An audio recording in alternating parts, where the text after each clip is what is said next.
Sí, y bueno, con respecto a los niños, ¿crees que los niños se han visto más afectados por este motivo? O sea, su capacidad, ya mismo tal vez se está diciendo que se puedan retomar clases, su capacidad de socializar, ¿tú crees que se va a ver afectada al momento de iniciar clases?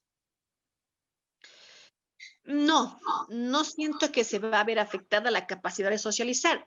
Más bien lo que sucederá es una adaptación a la inversa.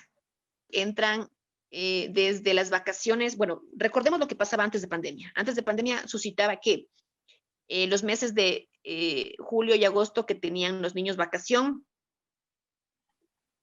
pasaban libres, haciendo actividades que gustaban y gozaban, y cuando entraban a septiembre es como que ya me toca la regla, la norma, la adecuación, a usar uniforme, a levantarme más temprano, a hacer las tareas, a estar consciente y presente en clase, etcétera, a socializar con mis amigos. Ahora sucederá una adaptación a la inversa. ¿A qué me refiero? Eh, pasé mucho tiempo Pasé mucho tiempo de forma estricta haciendo lo que mi maestra me decía al pie de la letra, porque me tocó ahora en confinamiento seguir las instrucciones tal cual me las pedía. Pero ahora, como voy a entrar a clases, yo ya puedo observar en mi maestra su estado de ánimo a través de la lectura de su expresión corporal y facial. Eso es algo enriquecedor, definitivamente enriquecedor, que hasta cierto punto no lo podemos ver o no lo pueden ver quienes no dominan esta actividad de las emociones, ¿no? Tú bien sabes que el lenguaje del cuerpo, el lenguaje del rostro, dice mucho más que el lenguaje oral, a través del cual estamos inclusive tú y yo conversando. Bueno, nos estamos mirando, ¿no? Pero si esto fuera una entrevista solamente de audio, no sabríamos sin vernos con qué intención lo digo, por qué lo digo, si es que yo miré a un lado, si es que yo miré al otro, si es que me tocaba las manos, si es que me agarraba el cabello, si es que no te miraba los ojos, etcétera. Entonces, voy al hecho de que el lenguaje no verbal tiene una importancia sumamente extensa en el desarrollo psicológico y emocional de cualquier persona. En este caso que me preguntas de los niños, claro que sí, porque los niños van a leer en el rostro de su maestra, en la expresión corporal de su maestra, la clase, nada más. Cosa que no se daba ahora, porque ahora no hay maestro, no hay expresión corporal, no hay nada, solamente son consignas que se deben seguir. Entonces, siento desde el fondo del corazón que nos va a ir muy bien en este nuevo ingreso paulatino a clases, nos va a ir súper bien, obviamente con las normas de bioseguridad necesarias, pero nos va a ir muy bien porque nunca será lo mismo que tú comprendas una consigna oral, únicamente oral, a que sea oral y también a través de expresión corporal. Eso. Claro, sí. Otra pregunta que te quería hacer respecto a los niños pueden llegar a sufrir una depresión mayor o igual, bueno, y ansiedad mayor igual que un adulto. Eso depende de los criterios diagnósticos que sean valorados por cada persona. Es decir, algunas personas, llámese adultos, adolescentes, jóvenes o niños, cuando adquieren depresión, porque claro, hay depresión infantil, cuando adquieren depresión o cuando adquieren un trastorno de ansiedad, depende el umbral y el nivel, depende su personalidad para poder definir a través de valoraciones clínicas en qué, si es que les afecta más o si es que les afecta menos. Yo puedo decir que podría parecer que un niño que tiene depresión le va a coger más suave los síntomas, signos y síntomas, pongamos. Y puedo yo presumir que en cambio un adulto, como perdió su trabajo, sí tenga una depresión crónica y grave. No tiene una lógica en lo que yo estoy hablando, porque puede que el adulto, a pesar de que perdió su trabajo, a pesar de que fue diagnosticado con depresión, sus signos y síntomas no sean tan evidentes como en la del niño que tiene dificultad de apego, pero tiene diagnosticado depresión. Y seguramente en ese niño, estamos poniendo ejemplos, ¿no? Claro. Sea, como sea sean aparezcan signos y síntomas más notorios. Entonces, eso depende realmente de cada caso porque en cada uno va a ser signos y síntomas diferentes y signos y síntomas de acuerdo a la intensidad y frecuencia. En cada uno será completamente diferente. Eso.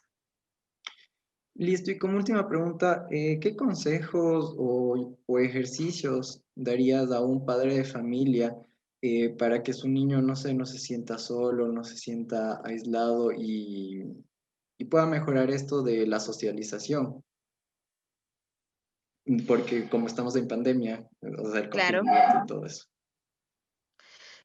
Bueno, siento que la angustia que tenemos, el temor que tenemos los papitos, lo transmitimos a los niños.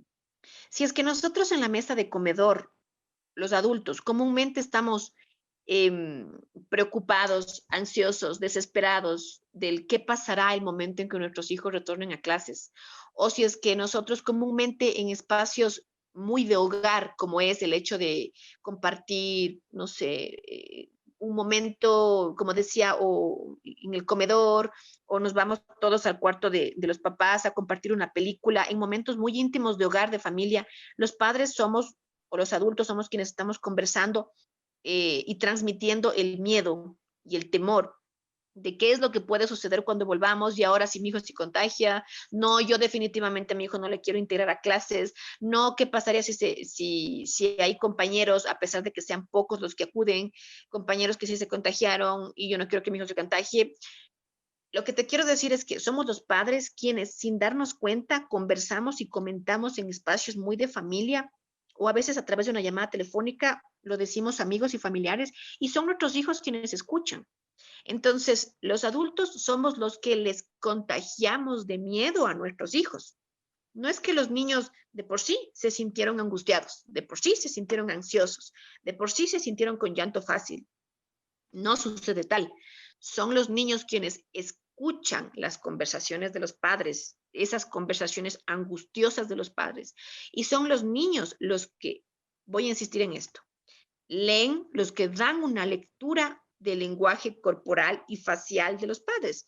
Si ven a un padre con una cara sumamente angustiada, si ven a un padre que cada vez que conversa sobre el tema COVID usa expresiones corporales con las manos, con la cabeza con unos ojos muy angustiados, el niño lee eso y el niño lee y lo traduce como tengo miedo, no quiero volver a clase, nunca. O sea, yo voy a por poco y graduarme y vivir en mi casa y no quiero salir.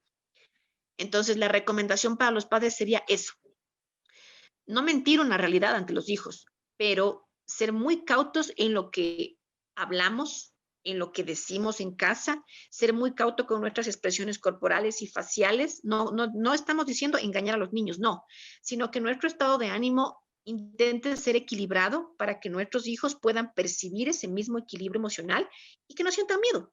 A finales de cuentas, todas las emociones son aprendidas.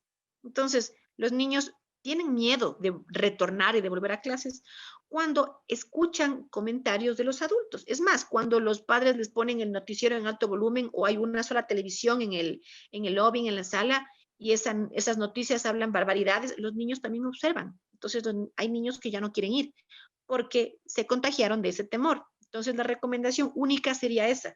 Tengamos mucho cuidado con las cosas que exponemos a nuestros niños y con las conversaciones, que aunque parezcan muy íntimas, muy de familia, a veces decimos comentarios que a los niños les puede producir miedo. Eso es, Carlitos. Listo. Muchas gracias, Andrea, por esta entrevista y bueno, eso, muchas gracias de verdad. De nada, Carlitos, con muchísimo gusto, para cuando se te ofrezca.